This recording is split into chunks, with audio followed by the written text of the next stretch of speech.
उसी पे के लिए फिर से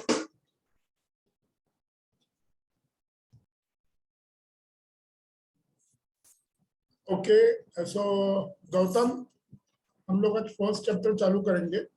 मेरी आवाज आ रही है आपको क्लियर? Yes sir. मेरे ख्याल से आपका ये पेपर ऑब्जेक्टिव की सब्जेक्टिव है? Objective online. ओके, तो हम लोग क्या करेंगे, ऑब्जेक्टिव के हिसाब से करेंगे। Okay sir. सब्जेक्टिव होगा तो उसके लिए तो तब आप क्यूआई में जाओगे, अभी तो आपको ऑब्जेक्टिव के हिसाब से ही जाना है। हम लोग फर्स्ट चैप्टर शुरू करेंगे, government, public economy and public finance. बराबर है? Yes sir. अभी इसमें आप मुझे बताओ, what is meaning of public finance? Public finance का मतलब है गवर्नमेंट का फिनांस। जो फिनांस गवर्नमेंट करते हैं उसको हम लोग पब्लिक फिनांस कहते हैं। यानी जैसे प्राइवेट फिनांस होता है, फॉर एग्जांपल आपको कुछ खर्चा करना है आपके लिए, सॉरी, या आपके मम्मी डैडी को कुछ खर्चा करना है, तो that is a personal finance. उसी तरह से गवर्नमेंट जो खर्चा करती है that is called public finance. और ये पब्लिक फिनांस कंसेप्ट जो है ना वो 1892 में आया। आपके पास अगर बुक होगा तो पेज नंबर 3 में मीनिंग ऑफ पब्लिक फिनांस में देखो, वो ईयर लिख के रखा है 1892। वो ईयर को अंडरलाइन कीजिए क्योंकि ईयर बहुत इंपॉर्टेंट है। ऑब्जेक्टिव में आपको पूछेंगे introduction of public finance was possible in, तो वो आएगा 1892। और ये बैस्टल नाम के इकोनॉमिस्ट ने इसको एक्सप्लेन किया। वो कहते हैं public finance deals with the expenditure and income of the public authority. Income and expenditure of public authority. और आपको मालूम है पब्लिक अथॉरिटी 3 टाइप की है, एक कैपिटल इकोनॉमी है, एक सोशलिस्ट इकोनॉमी है, और हमारी मिक्स्ड इकोनॉमी है। वैसे मिडिल वे इकोनॉमी भी स्वीडन में है, पर अपने को स्वीडन के लिए जाने का नहीं है। अपने को सिर्फ जो 3 इकोनॉमी मेन है, कैपिटलिज्म है, सोशलिज्म या कम्युनिज्म है, और मिक्स्ड इकोनॉमी है। और आप ये जानते होंगे कि हमारे भारत में मिक्स्ड इकोनॉमी है। अमेरिका में कैपिटलिस्ट, चाइना में सोशलिस्ट या कम्युनिस्ट इकोनॉमी है, रशिया में थी, अभी तो रशिया फिलहाल और की तरह लोग सब देख रहे हैं, रशिया यूक्रेन का, वो दोनों कंट्री में सोशलिस्ट इकोनॉमी है। तो इसका मतलब है आपको पब्लिक अथॉरिटी का जो इनकम एंड एक्सपेंडिचर है उसका जो इकोनॉमी देखता है उसको हम लोग पब्लिक इकोनॉमी कहते हैं। अभी पब्लिक इकोनॉमी का मतलब क्या? Income and expenditure of public authority. Public authority का सिंपल मतलब है गवर्नमेंट। यानी एक लैंग्वेज में कहा जाए तो income and expenditure of government is known as income and expenditure of government is known as public finance. समझा इतना बेटा आपको? Income and expenditure of government is known as public finance. इतना समझा आपको? Yes sir. तो हम लोग आगे जाएंगे। प्रोफेसर पीगो, डाल्टन, मसग्रेव, ये सब नाम याद रखना। डाल्टन नाम यहाँ है, देखो नीचे ही, उसको अंडरलाइन करना। एसी पीगो ये नाम है, उसको अंडरलाइन करना। और तीसरा नाम जो मैं बता रहा हूं ओरली, जो बुक में नहीं है, वो है प्रोफेसर मसग्रेव, MUSGRAVE, मसग्रेव। जो मसग्रेव है ना, मसग्रेव जो मैं नाम ले रहा हूं, MUSGRAVE, मसग्रेव, उनको कहते हैं फादर ऑफ पब्लिक इकोनॉमी। और उनका जो बुक है ना पब्लिक इकोनॉमी, उसको कहते हैं बाइबल इन पब्लिक इकोनॉमी, या पब्लिक इकोनॉमी की भगवत गीता कहो। इसका रीजन ये है कि उनके बुक में पब्लिक इकोनॉमी के बारे में कहा गया है। अभी ये जो प्रोफेसर डाल्टन है या पीगो है, उनके हिसाब से उन्होंने भी सेम डेफिनेशन कही है। Public finance concern with the income and expenditure of public authority and with the adjustment of one with other. Same है, देखो दोनों की सेम है। जो मैंने आपको बैसबेल की बताई वो भी सेम थी, पीगो और डाल्टन की भी सेम है। Income and expenditure of public authority along with adjustment. अभी एडजस्टमेंट का मतलब क्या? कभी कभी आपका इनकम ज्यादा है तो प्रॉब्लम नहीं है। प्रॉब्लम ज्यादा कब आता है? जब एक्सपेंडिचर ज्यादा है तब प्रॉब्लम आता है। बात समझ में आ रही है मेरी? आपका इनकम 100 रुपया और खर्चा 50 रुपया है तो प्रॉब्लम नहीं है। प्रॉब्लम कहाँ आता है? इनकम 50 रुपया और खर्चा 100 रुपया है, वहां प्रॉब्लम आता है। तो प्रॉब्लम को आपको सॉल्व करना है। और आप देखोगे इंडिया जैसी कंट्री में, जिसको हम लोग इमर्जिंग कंट्री कहते हैं, थर्ड वर्ल्ड कंट्री कहते हैं, या India is a country of, India is a rich country of poor people, ऐसा हम लोग कहते हैं। पहले सेंटेंस याद रखना, आपको ऑब्जेक्टिव में कहां ना कहां काम आएगा। India is a rich country of poor people. Bharat एक अमीर देश है पर भारत के लोग गरीब है। इसका रीजन ऐसा है कि concentration of wealth in few hands, जो पैसे का कॉन्सेंट्रेशन है वो कम हाथों में, ज्यादा हाथों में पैसे का कॉन्सेंट्रेशन नहीं है। पैसे का कॉन्सेंट्रेशन बहुत कम हाथों में। इसका मतलब है लिमिटेड लोगों के हाथों में पैसा और बाकी लोग गरीब है या बिलो पॉवर्टी लाइन है। सो ऐसे देश में गवर्नमेंट को एक्सपेंडिचर करना ही पड़ता है गरीबों पे। गरीबों के लिए गवर्नमेंट को पैसा खर्च करना ही पड़ता है। That is the peak role of government, to spend the money for the poor. पर अगर गवर्नमेंट के लिए आप खर्चा करोगे या गवर्नमेंट गरीबों के लिए खर्चा करेगी, तो गवर्नमेंट के पास पैसा आना चाहिए। फिर पैसा कहां से आ जाए? टैक्स से। फिर पेट्रोल पे टैक्स लगाओ, जीएसटी लगाओ, परचेसिंग पे टैक्स लगाओ, एक्साइज ड्यूटी लगाओ। ये सभी आपको करना पड़ता है। क्यों? क्योंकि आपका इनकम बढ़ना है। और फिर इंडिया का अगर हम लोग बात करें तो इंडिया का एक्सपेंडिचर ज्यादा क्यों है? क्योंकि इंडिया में गरीब लोग ज्यादा है, उनके ऊपर गवर्नमेंट को खर्चा करना पड़ता है, तो गवर्नमेंट को अपना इनकम बढ़ाना पड़ेगा। आ रही है बात समझ में? कनेक्शन। इसीलिए गवर्नमेंट इनकम बढ़ाने के लिए टैक्सेस बढ़ाएगा। इसको कहते हैं एडजस्टमेंट। या गवर्नमेंट को टैक्सेस नहीं बढ़ाना है पब्लिक को खुश रखने के लिए, तो गवर्नमेंट को कर्जा लेना पड़ेगा या एक्सेस करेंसी प्रिंट करनी पड़ेगी, ज्यादा पैसा प्रिंट करना पड़ेगा। ये 3-4 ऑप्शन है। पर अब ज्यादा पैसा प्रिंट करोगे तो महंगाई बढ़ेगी। आप बाहर से कर्जा लोगे तो आपको आज नहीं तो कल वो कर्जा रिटर्न करना ही है। इसका मतलब है कि आप जो पैसा खर्च करोगे वो आपको कमाना जरूरी है।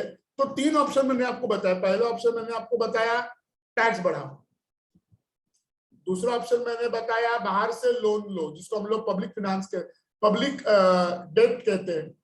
तीसरा ऑप्शन है डेफिसिट फाइनेंसिंग, इसका मतलब है एक्स्ट्रा पैसा प्रिंट करो। चौथा ऑप्शन भी है पेनल्टी, प्राइस, ये बढ़ाओ। यानी आप विदाउट हेलमेट बाइक चला रहे हो तो आपके ऊपर पेनल्टी गवर्नमेंट मारेगा, आपको रसीद देगा आपके पेनल्टी चार्जेस, और वो पेनल्टी का पैसा गवर्नमेंट के पास जाएगा।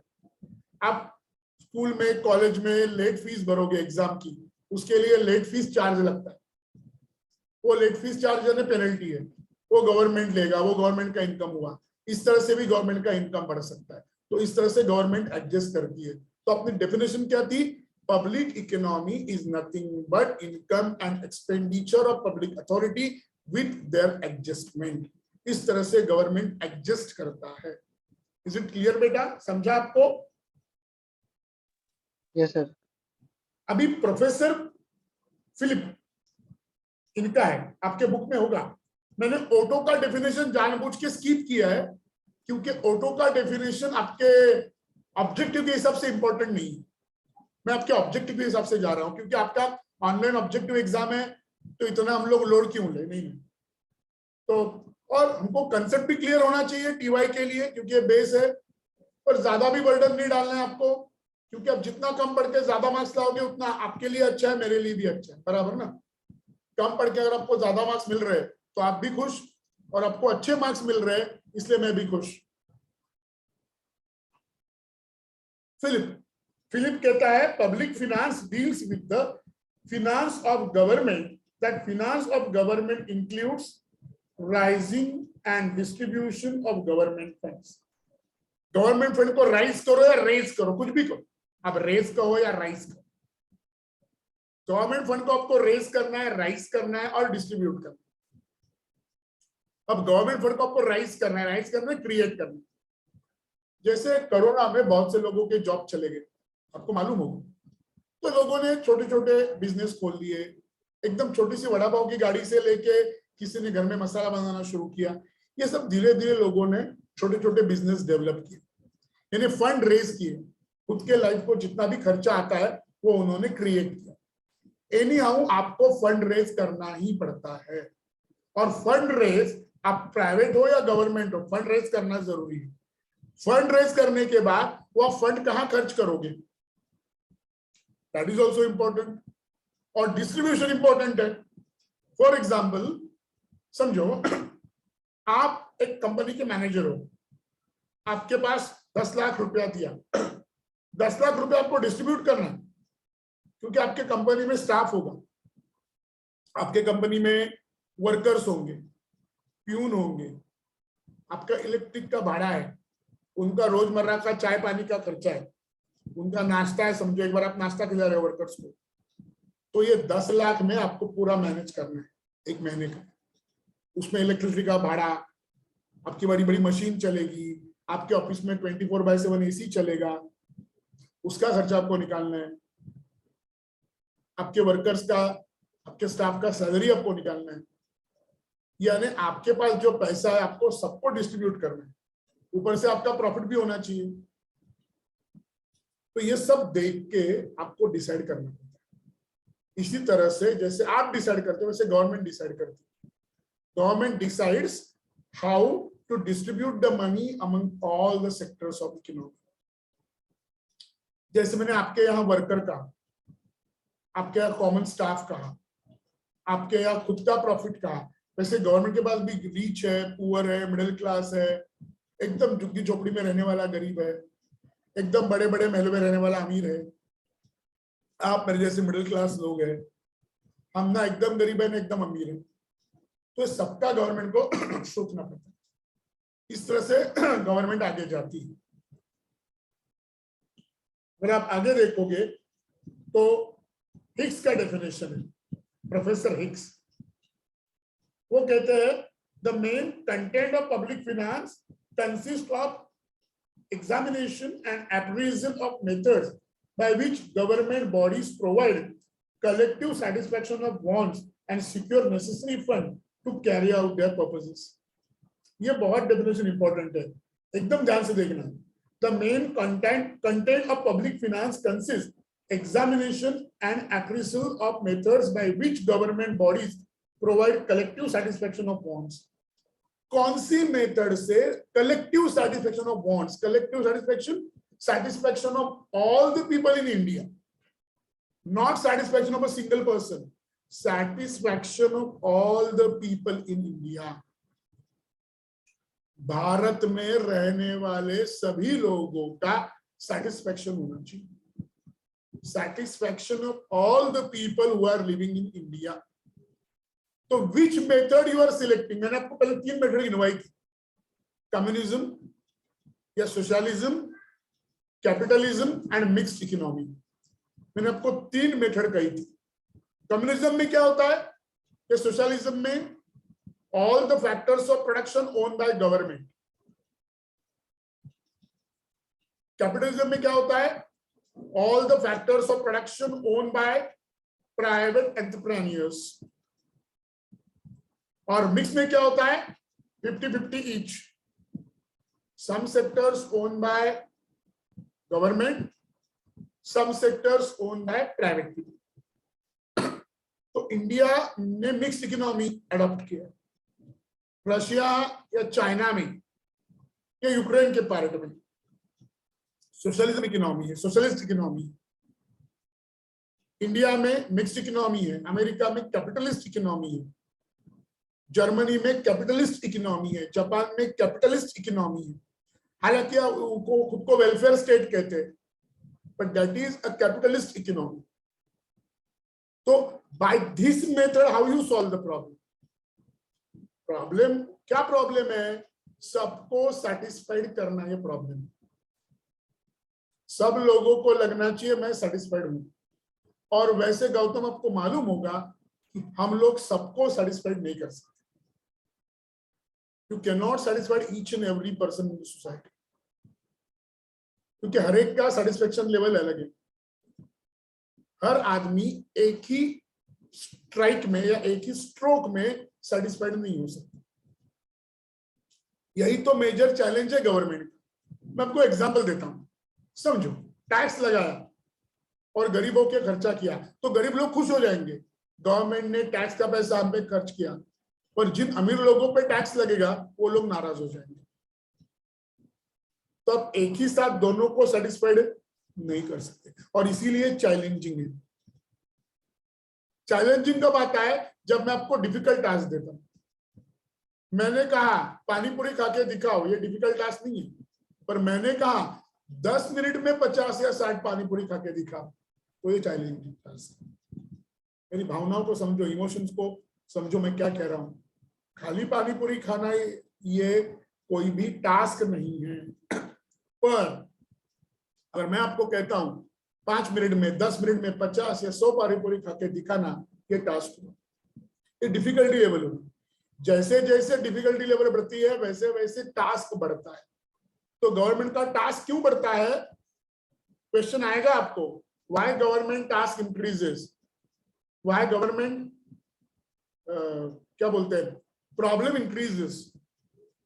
The simple answer is that you cannot satisfy each and everybody, and the main motto of government to satisfy each and everybody.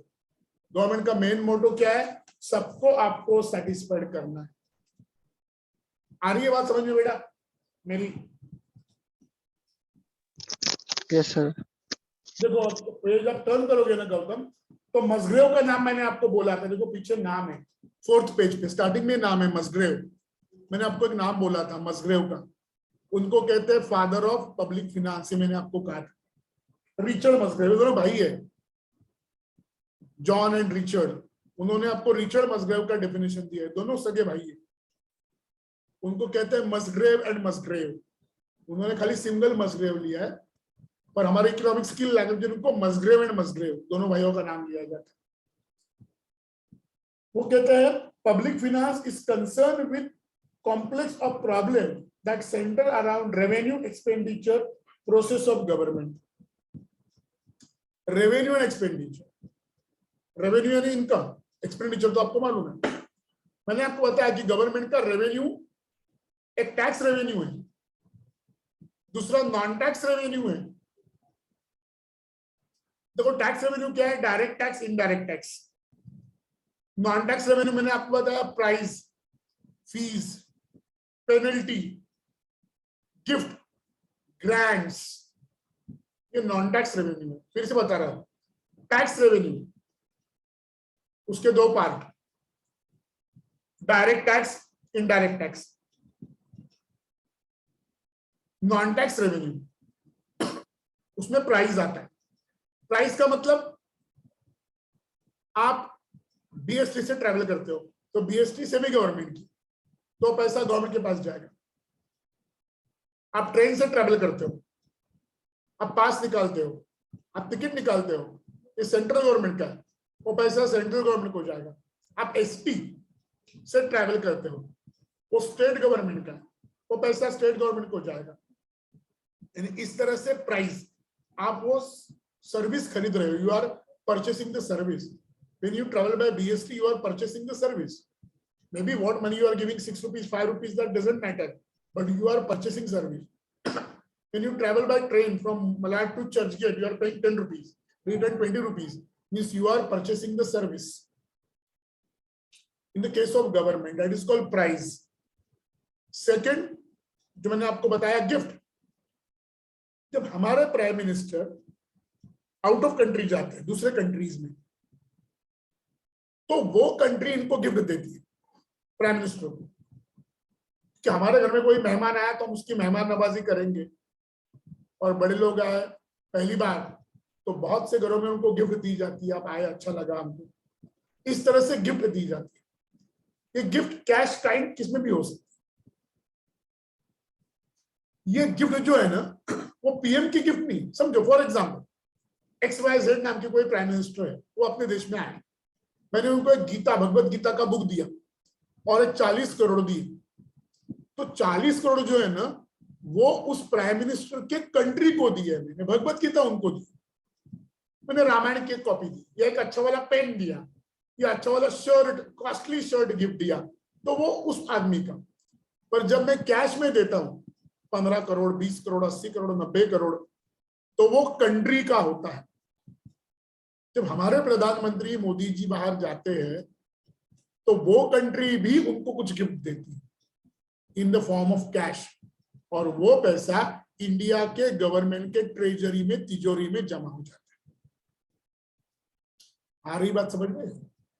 तो वो पैसा अगर इंडिया के गवर्नमेंट के तिजोरी में जमा हो रहा है तो इसमें फायदा इंडिया का हो रहा है। क्योंकि फॉर एग्जाम्पल मैं अमेरिका चला गया, अमेरिका वालों ने मुझे 15 करोड़ दिया, तो 15 करोड़ मेरा नहीं है, ये देश की तिजोरी में जाएगा, तो देश का इनकम बढ़ा ना 15 करोड़ से। फिर मैं गया अमेरिका में, बार बार गया तो बार बार 10 करोड़, 15 करोड़, 20 करोड़ ऐसे लेके आऊंगा, तो अपने देश की तिजोरी बढ़ेगी ना। ये होता है गिफ्ट। ग्रांट्स, ग्रांट्स का मतलब है जब हम कोई प्रोजेक्ट बनाते हैं तो उसके लिए बाहर के देश अपने को हेल्प करते हैं। जैसे मेट्रो चल रही है, वो भी ग्रांट मिला है उसको। जैसे वो ये सी लिंक चल रहा है, उसको भी ग्रांट मिली है बाहर से। अभी परसों ही आपने देखा होगा कि जापान ने अपने देश में बहुत इन्वेस्टमेंट की, ग्रांट दिया इंडिया को। तो एक ग्रांट यानी कैश होता है, ये भी अपना इनकम बढ़ गया। तो प्राइज है, गिफ्ट है, ग्रांट है, पेनल्टी। जब हम लोग कोई अनलॉफुल काम करते, विदाउट हेलमेट घूमना, विदाउट टिकट घूमना, तो वो गवर्नमेंट अथॉरिटी, क्राइम नहीं, ये ऑफेंस। क्राइम और ऑफेंस में फर्क समझ लो बेटा। क्राइम का मतलब है किसी का खून कर रहा हूं, किसी को गालियां दे रहा हूं, ये क्राइम है। पर मैं विदाउट टिकट घूमा और मुझे पकड़ा गया तो क्राइम नहीं है, ये ऑफेंस है।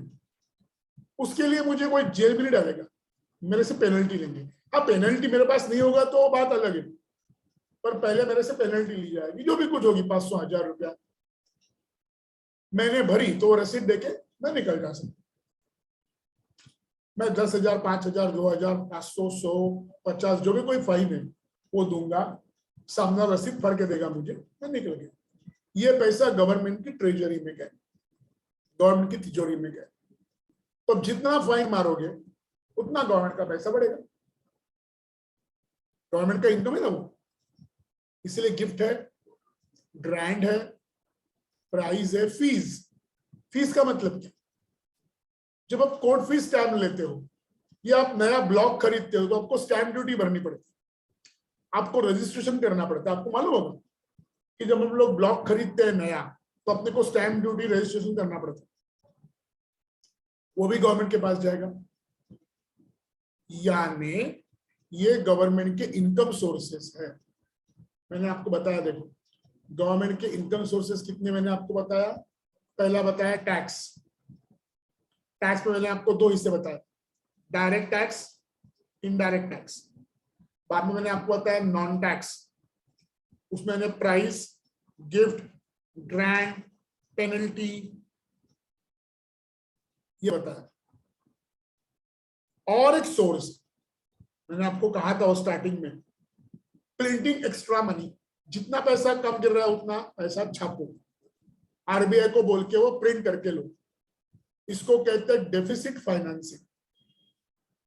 फिर गौतम के मन में सवाल आएगा, सर ये तो अच्छी बात है ना, अगर इंडियन गवर्नमेंट को 10 लाख कम पड़ रहा है तो इंडियन गवर्नमेंट टैक्स मारने से अच्छा है आरबीआई को बोल के 10 लाख छपवा ले, अपने घर की प्रिंटिंग प्रेस है, तो प्रॉब्लम सॉल्व हो जाएगा, कोई गरीब नहीं रहेगा।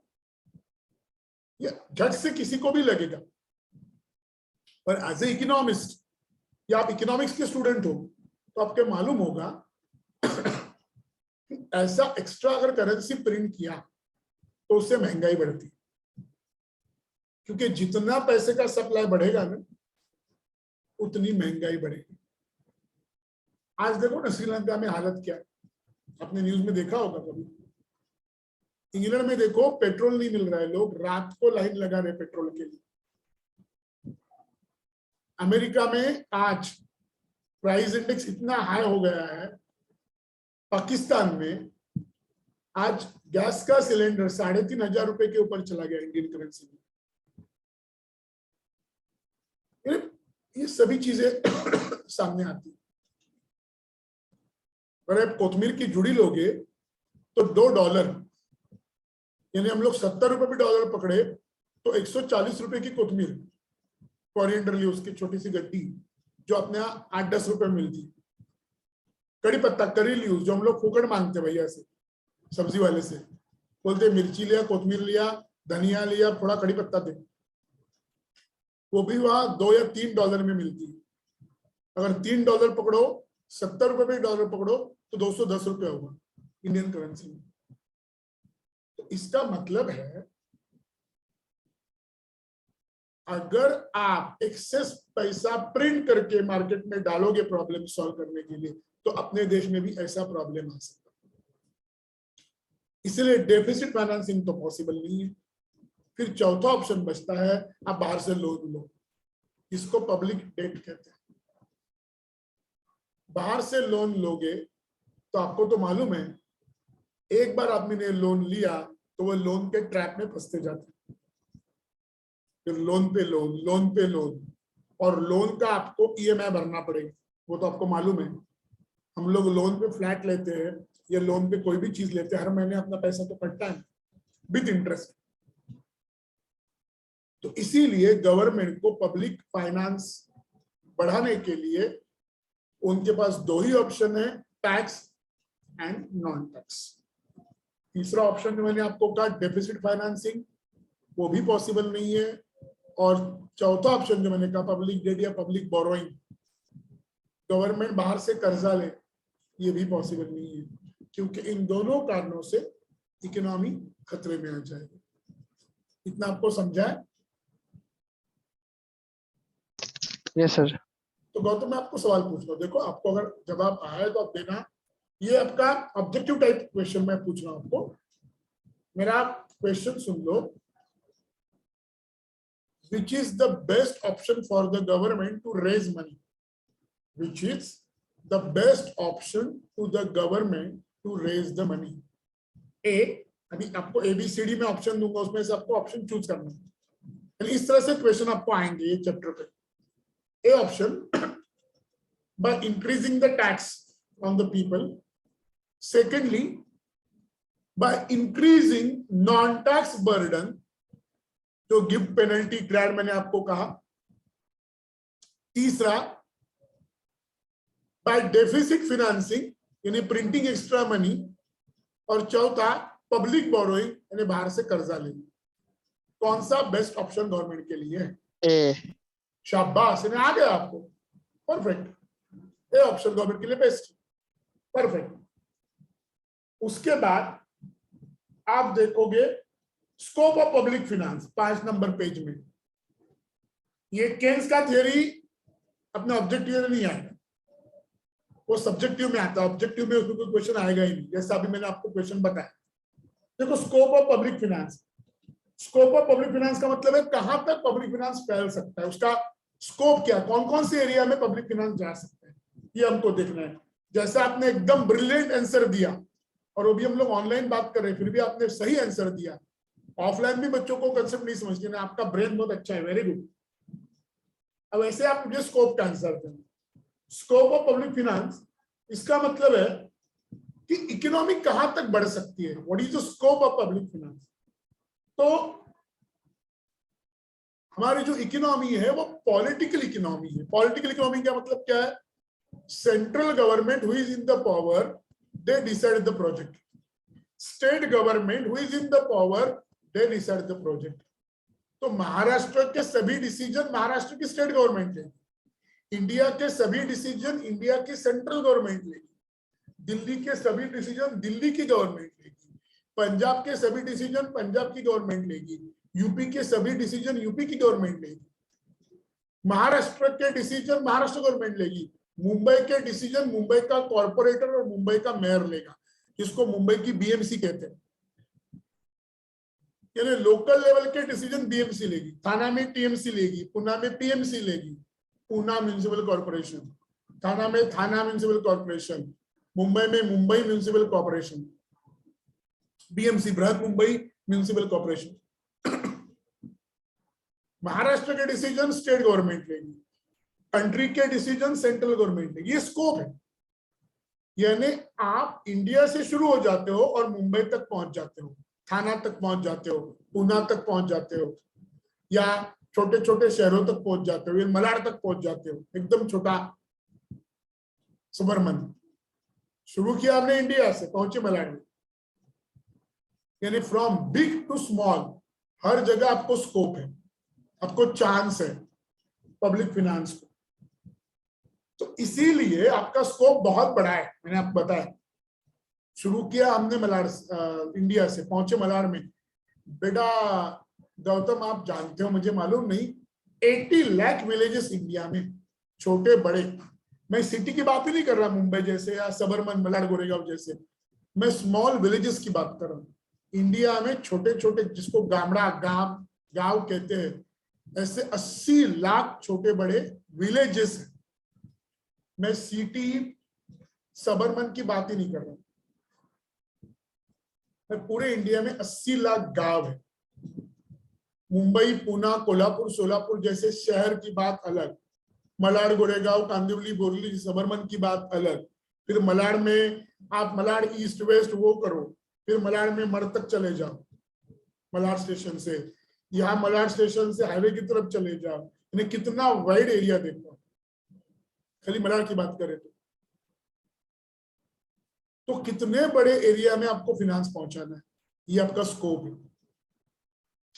यानी scope of public finance is very wide, और ये सबको आपको सेटिस्फाइड करना है तो you must need heavy money, you have to raise fund, and if you raise heavy fund automatically problem will solve. So the scope of public finance is very large, at large extent. Public finance का scope large extent तक, public finance has a large scope, and that's why the main motto of public finance is to satisfy need of each and every person who is living in the country, from rich to poor. He must be satisfied. That is the main scope of public finance. And the second thing is that might be you have listened about Great Depression in 1929, 1930 में Great Depression आया था, इसको आर्थिक मंदी कहते। उसके कारण पूरा वर्ल्ड प्रॉब्लम में आ गया। जैसे अभी रशिया और यूक्रेन का वॉर चल रहा है, पूरा वर्ल्ड प्रॉब्लम में आ गया। खाली रशिया यूक्रेन नहीं, पूरे वर्ल्ड में उसका कुछ ना कुछ इफेक्ट हुआ। पेट्रोल के भाव हो, डीजल के भाव हो, बाकी कोई चीज के भाव, फ्रूट्स के, नट्स के, गम्स के, जो भी कुछ, उस पर थोड़ा सा इफेक्ट तो हुआ है। इन्फ्लेशन रेट थोड़ा तो बढ़ा है, महंगाई थोड़ी तो बढ़ी, ये आप मैं हम लोग सब देख रहे हैं, यानी उसके इफेक्ट हो रहे हैं। अब गरीब से गरीब आदमी को ये इफेक्ट कम हो, उनको कम पिंच लगे, पिंच यानी चिमटी करते ना हम लोग, वो चिमटी कम लगे उनको महंगाई की, ये काम करना गवर्नमेंट का काम है। और इसीलिए गवर्नमेंट का स्कोप बहुत बड़ा है, और सबसे ज्यादा गवर्नमेंट का स्कोप डेवलपिंग कंट्री में, इंडिया जैसे डेवलप्ड कंट्री है, अमेरिका, रशिया, जापान, वहां इतना प्रॉब्लम नहीं है क्योंकि ऑलरेडी वो डेवलप्ड। प्रॉब्लम आता है डेवलपिंग के लिए, तो पब्लिक फाइनेंस का ज्यादा स्कोप डेवलपिंग कंट्री में। डेवलप कंट्री में स्कोप है पर कम है। स्कोप का मतलब मैंने कहा ना आपको, हर जगह पहुंचना, ये स्कोप है। इंडिया में कितना बड़ा स्कोप है देखो, खाली हमने मलाड का ही देखा तो हमने मलाड का कितना एरिया देखा, मलाड स्टेशन से मड़ तक, मालवनी, जन कल्याण, ये पूरा एरिया, ओरलेम, मिर्चोकी, ये एरिया, मलाड ईस्ट कितना बड़ा फैला हुआ है, मलाड वेस्ट कितना बड़ा फैला हुआ है। ये तो मलाड की बात की मैंने। जब मुंबई की बात करूंगा, महाराष्ट्र की बात करूंगा, इंडिया की बात करूंगा, तो आपको पता चलेगा कितना फैला हुआ है। उसके हर आदमी तक आपका वेलफेयर पहुंचना चाहिए, तो स्कोप ज्यादा है। अमेरिका में, रशिया में, जर्मनी में, जापान में इतना प्रॉब्लम नहीं आता क्योंकि वो ऑलरेडी डेवलप है। तो आप मुझे बताइए गौतम जी, मेरा सवाल, scope of public finance is larger in dash. मैं आपको ऑप्शन बताता हूं, developed country, developing country, under developed country, all the above. फिर से बता रहा हूं बेटा, developed country, under developed country, developing country, all the above. A developed country, B sir फिर से repeat question. scope of public finance is larger in, scope of public finance is larger in dash। All the above. मैं आपको बेटा option दे रहा हूं, जहां आपको ज्यादा चांस मिलता है पैसा खर्च करने का। डेवलप कंट्रीज में ज्यादा चांस मिलता है गवर्नमेंट को पैसा खर्च करने का। अंडर डेवलप कंट्री वहां तो कुछ है ही नहीं। या डेवलपिंग कंट्री में चांस मिलता है, या ऑल द अबव, तीनों कंट्री में गवर्नमेंट को ज्यादा चांस मिलता है खर्चा करने का। A developing countries. जी बेटा, ए डेवलपिंग कंट्रीज। ओके। अगर आपका ऑप्शन ए है तो आप गलत हो, बी है तो भी गलत हो, डी है तो भी गलत हो। अगर आपका ऑप्शन सी है तो आप सही हो। गवर्नमेंट को ज्यादा चांस मिलता है डेवलपिंग कंट्री में, इंडिया जैसे। क्योंकि मैंने आपको गिनाया था मलाड का एग्जाम्पल, याद है आपको? मैंने आपको अभी 2 मिनट पहले मलाड का एग्जाम्पल दिया था। Yes sir. हाँ, तो इंडिया कितना बड़ा है, तो हमारी गवर्नमेंट को ज्यादा स्कोप। फिर आप मुझे पूछोगे सर अमेरिका भी बड़ा है, रशिया भी बड़ा है, जापान भी बड़ा है, थोड़ी अपना इंडिया ही बड़ा है।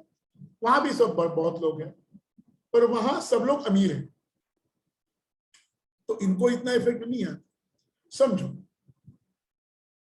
कोई मुकेश अंबानी, अनिल अंबानी है, उसके 2000 रुपए घूम गए, उसके जेब से 2000 रुपए गिर गए, तो उसको इफेक्ट होगा कि नहीं होगा?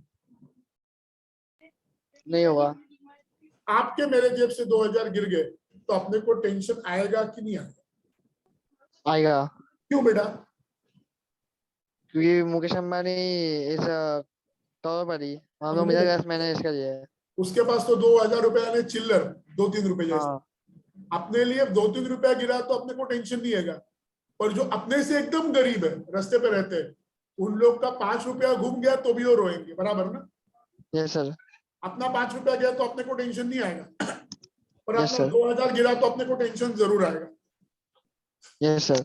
उसको टेंशन नहीं आएगा, मुकेश अनिल अंबानी को बोलेगा 2000 में उसके लिए 2 रुपए। तो इसीलिए स्कोप ज्यादा कहाँ है, रिच कंट्री में कि इंडिया जैसे कंट्री में? गवर्नमेंट को खर्च करने का ज्यादा चांस कहाँ है? रिच कंट्री में गवर्नमेंट खर्च करेगी या गरीब कंट्री में गवर्नमेंट खर्च करेगी? गरीब कंट्री में। Very good. तो वो फिर डेवलप कंट्री में करेगी कि डेवलपिंग कंट्री में करेगी? Developing country. हाँ, तो इसीलिए सी ऑप्शन है। समझा भी आपको? Yes sir. अभी उसके फंक्शन देखो क्या क्या है। फंक्शन यानी काम। पहला फंक्शन है पब्लिक रेवेन्यू।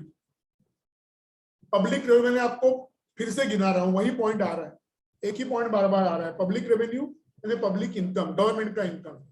मैंने आपको गवर्नमेंट का इनकम बताया था टैक्स रेवेन्यू, दूसरा बताया था नॉन टैक्स, तीसरा मैंने आपको बताया था printing extra money that is deficit financing, और चौथा बताया था पब्लिक बोरोइंग। ये सोर्सेस ऑफ रेवेन्यू है, और tax revenue is the best, वैसा आपने खुद ने कहा था एक 10 मिनट पहले। उसके बाद पब्लिक एक्सपेंडिचर। गवर्नमेंट खर्चा कहाँ का करती है? गवर्नमेंट के बेसिकली 2 खर्चे होते हैं, plan expenditure and unplan expenditure. समझ लो, आप जब एज ए गवर्नमेंट बड़ा ब्रिज बनाते हो, मेट्रो बनाते हो, रास्ता बनाते हो, तो ये प्लान एक्सपेंडिचर है। एज अ गवर्नमेंट आप लोगों की सैलरीज देते हो, गवर्नमेंट ऑफिस में काम करने वाले लोगों की सैलरीज तो गवर्नमेंट ही देगा, आप उनकी सैलरीज देते हो, ये अनप्लान एक्सपेंडिचर। मेरी बात ध्यान से सुनना।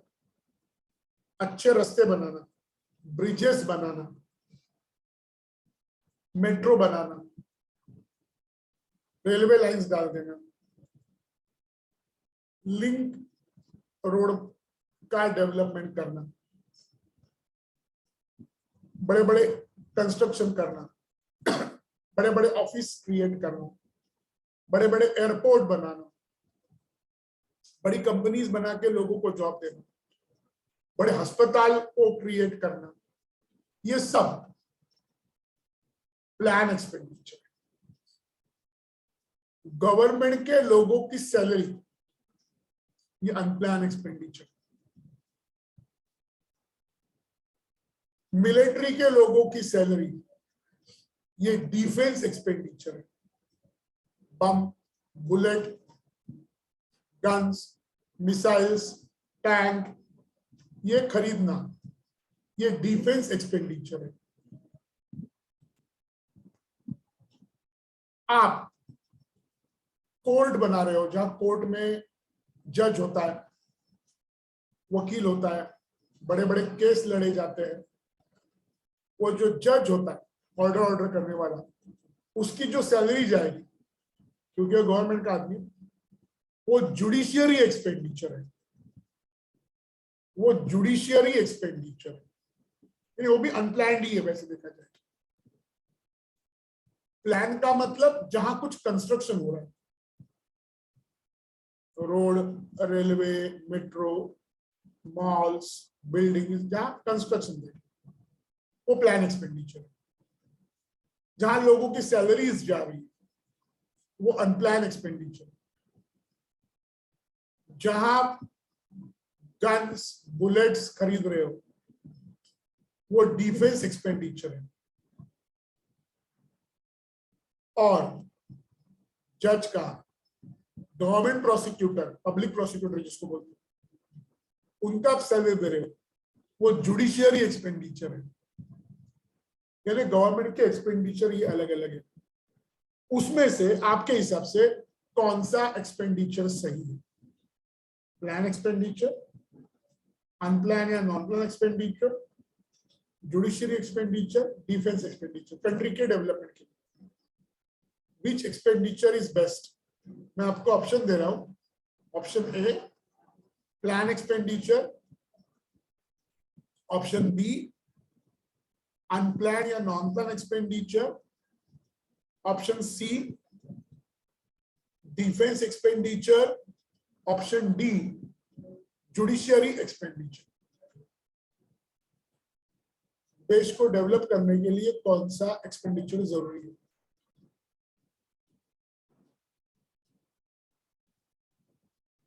ऑप्शन ऑप्शन मेरा ए है प्लान एक्सपेंडिचर, ऑप्शन बी है non plan expenditure, option C है डिफेंस एक्सपेंडिचर, ऑप्शन डी है judiciary expenditure. Option A plan expenditure. Perfect, क्योंकि जैसे आप कंस्ट्रक्शन करोगे वैसा देश डेवलप होगा। Very good. Public debt, public debt का मतलब है पब्लिक बोरोइंग। सॉरी, मैंने आपको कहा था अगर गवर्नमेंट पास पैसा कम है तो गवर्नमेंट बोरो करती है, पैसे बोरो करती है ना, दूसरे देश से लेती है। अमेरिका, इंग्लैंड, रशिया, जर्मनी, या वैसे देखा जाए तो आईएमएफ से लेती है।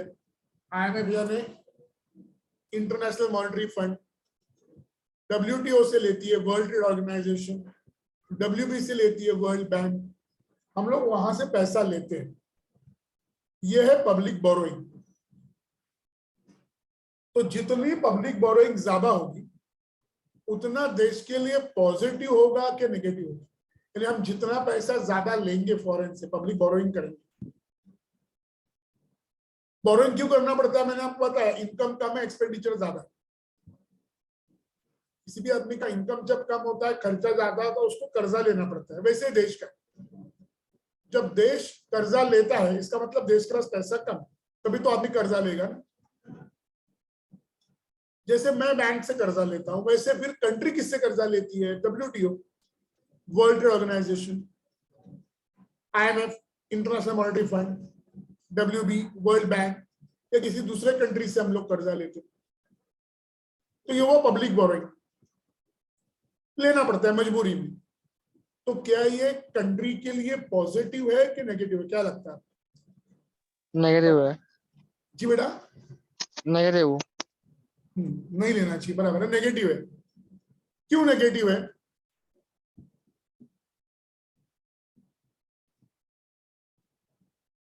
क्योंकि कर्जा आपने लिया तो आपको उसको वापस तो करना ही पड़ेगा ना। और कर्जा किसके साथ वापस किया जाता है? इंटरेस्ट के साथ।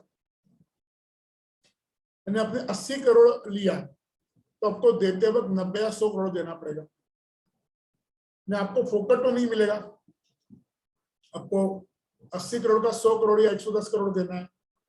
तो किसका नुकसान है, अपना कि उनका? अपना नुकसान है। Very good. तो फिर अगर मुझे बाहर से कर्जा नहीं लेना है, मैं इंडिया का समझो प्राइम मिनिस्टर हूं, मुझे देश को चलाना है, मुझे बाहर से कर्जा नहीं लेना है, तो फिर मैं क्या करूं देश को चलाने के लिए? एक ऑप्शन, मेरा इनकम बढ़ाऊं, रेवेन्यू बढ़ाऊं। ऑप्शन बी, मेरा एक्सपेंडिचर कम करूं।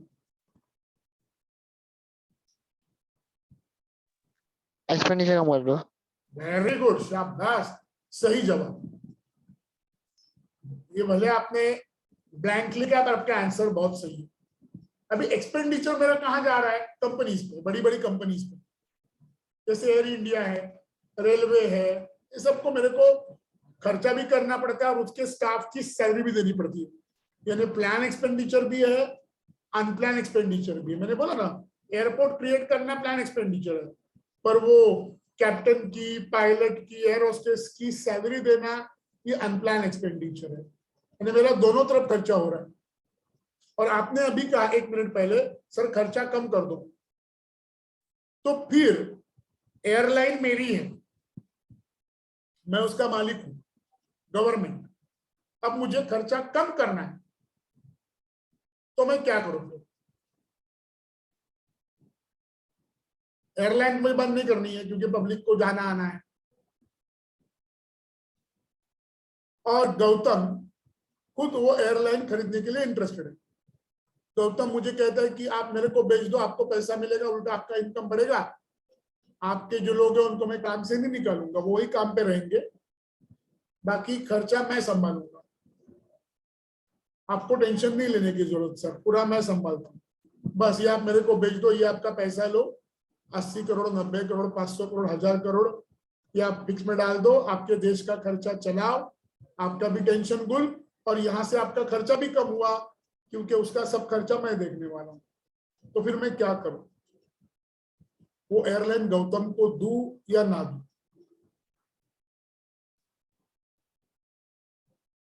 As a government.